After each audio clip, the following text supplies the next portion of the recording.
Seorang ibu merapikan meja sarapan di tempat lain, keluarganya bersiap-siap. Lalu langit meledak. Kilatan putih menyilaukan memenuhi ruangan, melemparnya melintasi dapur, dinding lenyap, kaca jadi serpihan tajam. Dunia mereka berubah total tanpa alasan yang diketahui.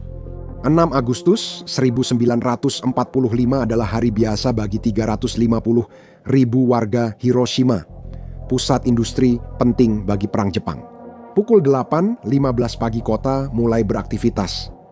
Yui menyiapkan sarapan untuk suaminya yang pebisnis dan 2 anak kecil berupa nasi, ikan panggang, dan sup.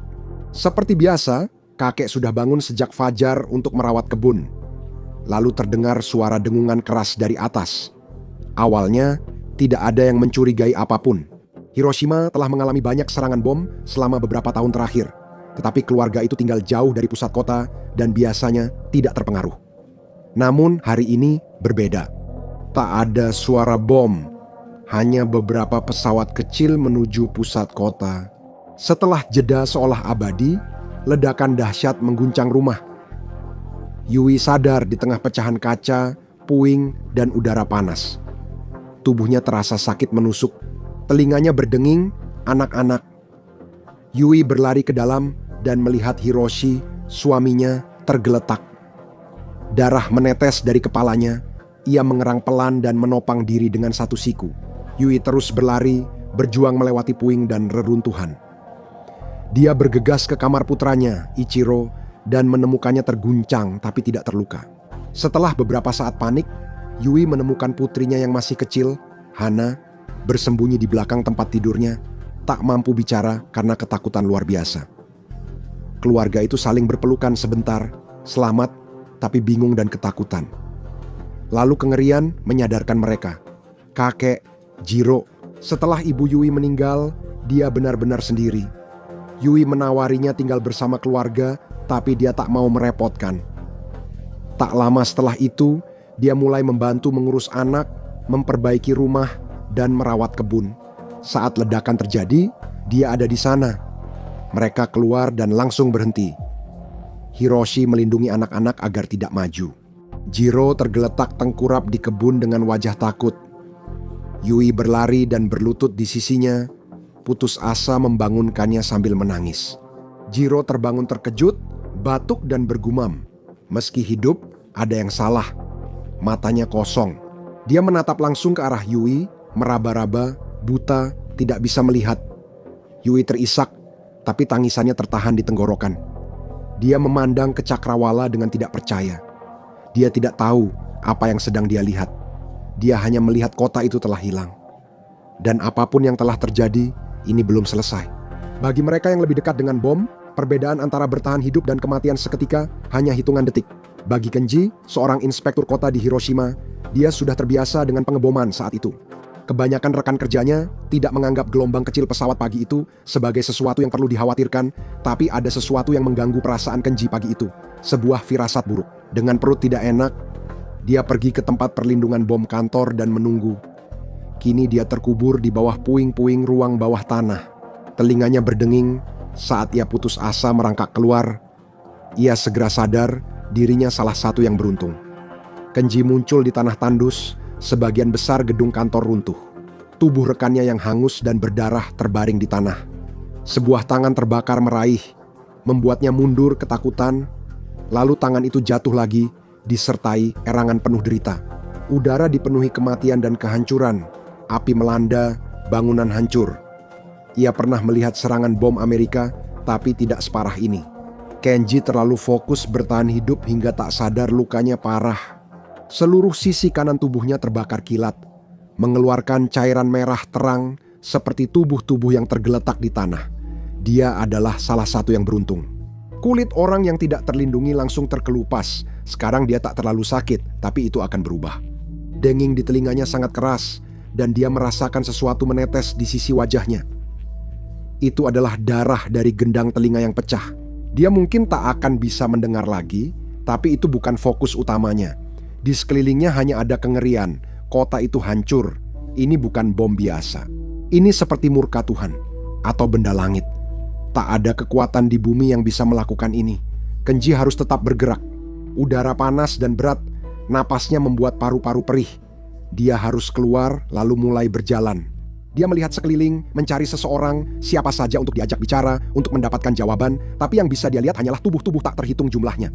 Tanda-tanda yang biasa dia lihat saat berangkat kerja hilang, tergantikan abu dan batu. Dia melangkah perlahan melewati kehancuran, menjauh dari kota. Dan di seluruh Hiroshima, orang-orang berjalan menuju tempat yang mereka harapkan akan menjadi tempat aman. Keluarga Yui adalah salah satu yang beruntung. Mereka selamat, tapi semuanya terluka atau terguncang, dan rumah mereka sebagian hancur. Mereka mulai berjalan menuju salah satu dari banyak tempat perlindungan bom di pinggiran Hiroshima. Yui dan Hiroshi harus menopang Jiro. Dengan pria tua itu yang masih sebagian besar buta dan tampak linglung, anak-anak mereka berjalan di belakang, dengan takut-takut dan takut melihat kehancuran di sekitar mereka. Dan mereka bukan satu-satunya.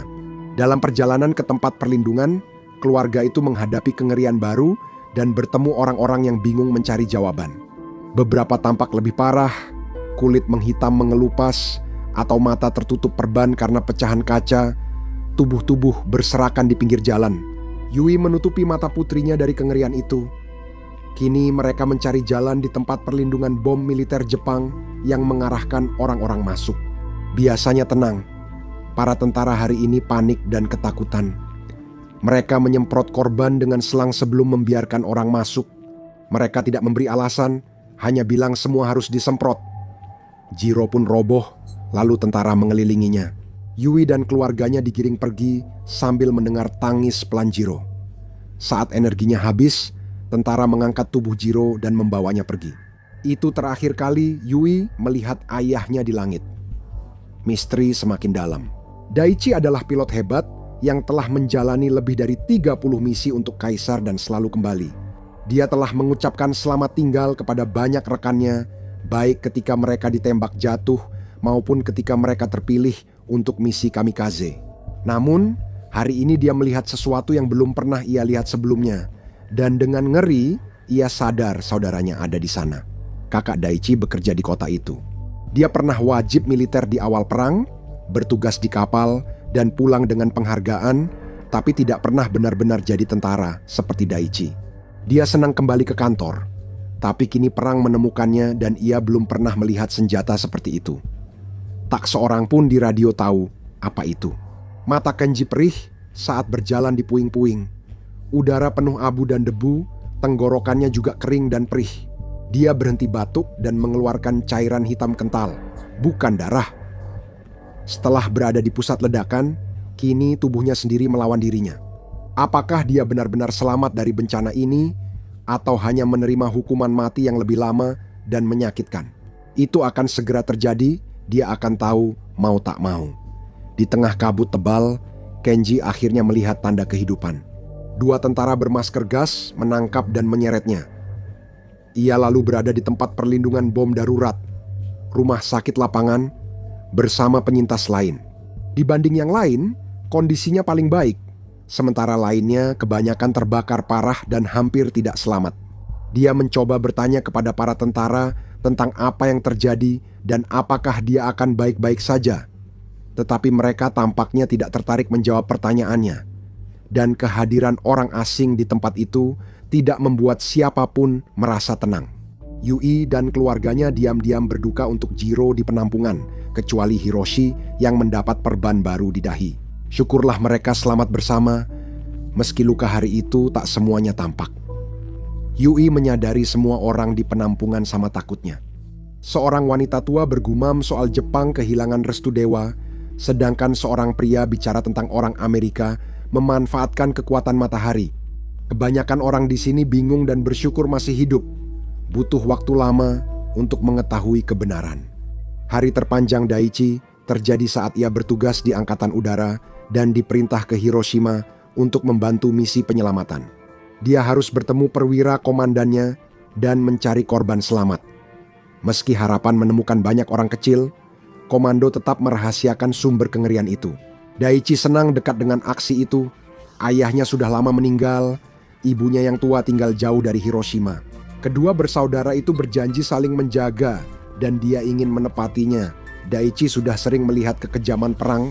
Serangan bom Amerika di Tokyo telah membuat sebagian besar kota menjadi tanah tandus dan membakar banyak orang. Tapi ini berbeda. Di pusat ledakan, tidak ada yang tersisa, bahkan mayat pun lenyap. Semakin jauh dari pusat, kehancuran tidak total tapi terasa lebih mengerikan. Tak perlu banyak penyelidikan untuk tahu banyak dari mereka telah lama meninggal, namun di antara kengerian ini masih ada beberapa keajaiban. Komandan rutin memeriksa ruang bawah tanah, terkadang menemukan orang selamat meski kondisinya buruk. Setiap yang selamat sangat disyukuri. Daichi ditugaskan mengawal 2 wanita muda yang terbakar dan trauma akibat ledakan ke tempat perlindungan bom. Ia meminta mereka menunduk saat berjalan. Dia ingin mereka tetap berjalan baik tanpa melihat kekacauan. Saat tiba di tempat perlindungan bom, keajaiban terjadi. Dia terbakar dan sangat letih. Daichi langsung mengenali Kenji, lalu mereka berpelukan. Daichi berjanji memberitahu ibu mereka bahwa kedua putranya masih hidup. Mereka belum sepenuhnya memahami peristiwa hari ini, tapi tetap bertahan. Segera, Daichi akan kembali ke medan perang, bersiap membalas kejadian ini, atau begitulah pikirnya. Hari-hari berlalu dalam kabut, Daichi kembali ke medan perang, dan komandannya tampak lebih bersemangat. Mereka menyalahkan orang Amerika atas bencana ini dan memerintahkan pasukan bersiap menghadapi pertempuran lebih sengit. Kenji linglung dan hanya berbaring di ranjang rumah sakit tempat dia dievakuasi. Perawat merawat luka bakarnya, tapi demam dan mualnya tetap kambuh, bahkan lebih parah dari lukanya. Saat tidak tidur, ia berkeringat dan muntah. Namun, entah bagaimana Hiroshima tetap bertahan dan warganya masih hidup. Untuk pertama kalinya sejak ledakan, langit tenang. 3 hari setelahnya, kota lain, Nagasaki, sekitar 250 mil jauhnya, lenyap. Sekali mungkin bisa dianggap sebagai fenomena alam, tapi sekarang jelas ini adalah sebuah serangan yang belum pernah terjadi sebelumnya dalam sejarah manusia. Itu tidak hanya menghancurkan kota dalam sekejap, tetapi juga meninggalkan dampak kesehatan yang menghancurkan dan bertahan lama pada para penyintasnya. Dan satu lagi, bisa saja muncul secara tiba-tiba kapan saja, dan semuanya terjadi dengan sangat cepat. Dari sini, Daichi adalah orang pertama yang mengetahui penyerahan diri kaisar. Sementara para komandan beberapa jam yang lalu masih mempersiapkan pasukan untuk satu pertempuran terakhir yang penuh kemuliaan, sekarang mereka mengatakan perang telah berakhir. Semua pria ini akan pulang dengan rasa malu. Ini adalah kenyataan pahit yang harus diterima, tetapi Daichi tidak akan pernah mengakui rasa lega yang ia rasakan. Semua pemuda di sekitarnya sudah siap bertempur melawan Amerika sampai orang terakhir. Tapi bagaimana seseorang bisa melawan bom dengan kekuatan 1000 matahari? Bagi para penyintas, perjuangan masih berlanjut. Yui dan keluarganya pulang dan mulai memperbaiki rumah. Kini rumah terasa lebih kosong. Kehadiran ayah tercinta sangat dirindukan di setiap sudut. Mereka tak tahu seberapa tinggi radiasi di udara atau dampaknya nanti. Saat Yui menyapu dapur, lengannya yang sakit terus mengganggu. Dia menggaruk dan menemukan pecahan kaca kecil di lengannya. Pengingat menyakitkan atas apa yang telah mereka lalui. Beberapa minggu kemudian, Kenji keluar dari rumah sakit.